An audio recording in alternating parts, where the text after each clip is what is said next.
बिहार के युवाओं का यहाँ स्वागत करता हूँ। इंडिया गठबंधन के जो सीनियर नेता हैं, तेजस्वी जी हैं, बाकी पार्टियों के जो नेता हैं, उनका भी मैं यहाँ स्वागत करता हूँ। देखिए, कुछ महीने पहले महाराष्ट्र में चुनाव हुआ, हरियाणा में चुनाव हुआ, लोकसभा का चुनाव हुआ। उससे कुछ ही महीने पहले, लोकसभा के चुनाव के कुछ ही देर बाद महाराष्ट्र और हरियाणा में विधानसभा का चुनाव हुआ। लोकसभा के चुनाव में महाराष्ट्र में इंडिया गठबंधन मेजॉरिटी लेके आए, जीत के आया, और विधानसभा के चुनाव में कुछ ही महीने बाद इंडिया गठबंधन बुरी तरह हारा।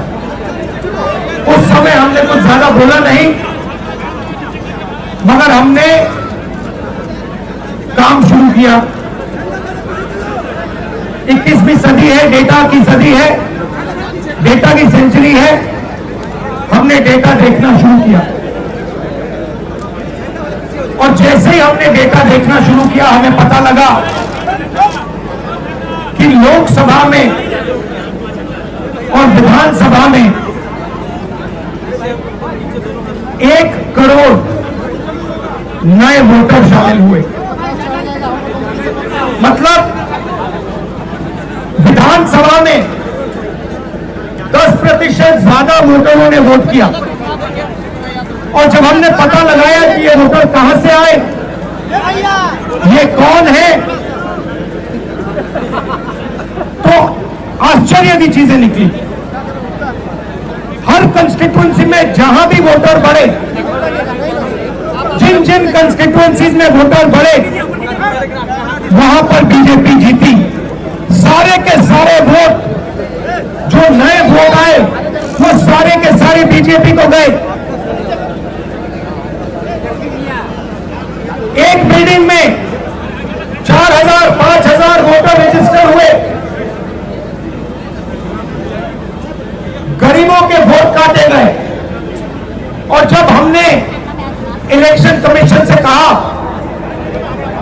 कि आप हमें वोटर लिस्ट दीजिए, आप हमें वीडियोग्राफी, जो हर पोलिंग बूथ पे वीडियो लगा हुआ है, वो दीजिए,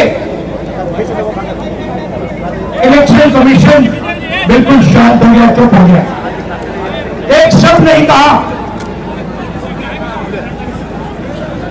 एक बार नहीं, अनेक बार हमने उनसे कहा कि देखिए, कानून कहता है कि हमें वोटर लिस्ट दी जाए, कानून कहता है कि वीडियोग्राफी हमें दी जाए। आज तक महाराष्ट्र की वोटर लिस्ट हमें नहीं मिली। वीडियोग्राफी का कानून बदल दिया क्योंकि वो सच्चाई छुपाना चाहते हैं। यहां पे हम आए हैं, 7 मूर्ति हमारे पीछे है।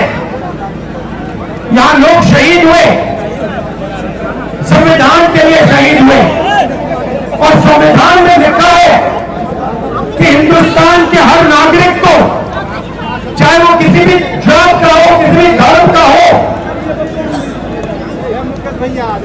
हर नागरिक को एक वोट मिलना चाहिए।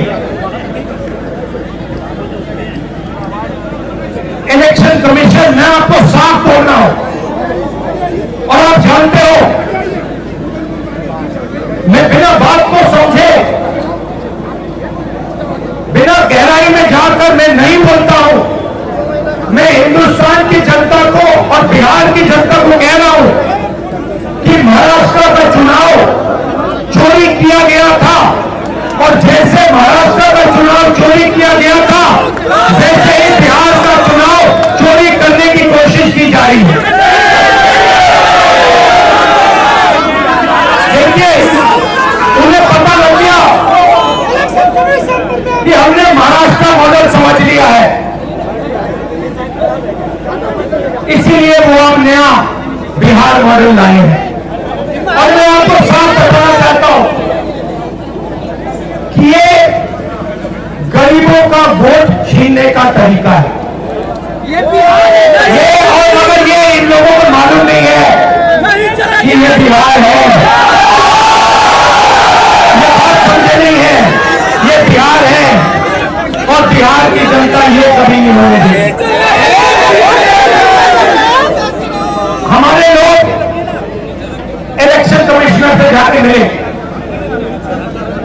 मैं नहीं था मगर सारे नेता गए और मैंने इनसे पूछा आपको क्या लगा, और सारे के सारों ने कहा कि इलेक्शन कमिश्नर बीजेपी और आरएसएस जैसे बात कर रहे हैं।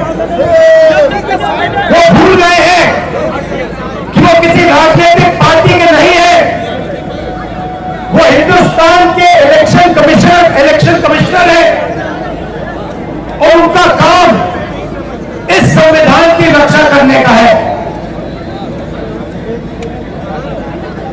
और मैं यहां से क्लियर मैसेज देना चाहता हूं, आपको जो करना है करिए, मगर बाद में कानून आप पर लागू होगा। भूलिए मत, आप कितने भी बड़े हो, कहीं भी बैठे हो, कानून आपको नहीं छोड़ेगा।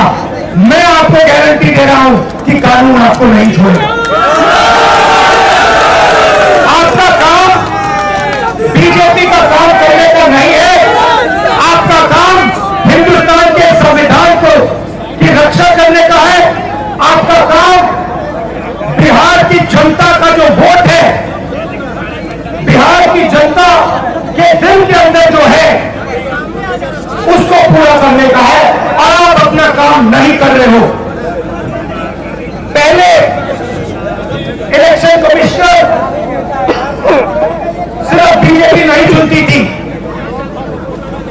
पहले इलेक्शन कमिश्नर को बीजेपी, ऑपोजिशन पार्टी और जो हमारे चीफ जस्टिस है जिन्होंने मांग की कि हमें बैठने दो, हमें इलेक्शन कमिश्नर चुनने दो, उनको बाहर फेंक दिया, उनको कमरे के अंदर आने नहीं दिया और हमें भी साफ कह दिया कि भैया यही नाम है, ये बीजेपी के नॉमिनेटेड इलेक्शन कमिश्नर है। ये देश की सच्चाई है और मैं बिहार के युवा से कहना चाहता हूं, ये सिर्फ आपसे वोट चोरी नहीं हो रहा है, ये आपका भविष्य चोरी हो रहा है। आपसे आपका हक जो बनता है, जो रोजगार है, आपका धन है, ये सब आपसे चोरी किया जाएगा। ये चोरी नहीं होने देंगे और आपको बिहार के युवा को ये चोरी नहीं होने देनी है। और पूरा का पूरा इंडिया गठबंधन आपके साथ खड़ा है और हम ये चोरी कभी नहीं होने देंगे। आप सबका दिल से मैं धन्यवाद करता हूं, जो सीनियर नेता आए हैं।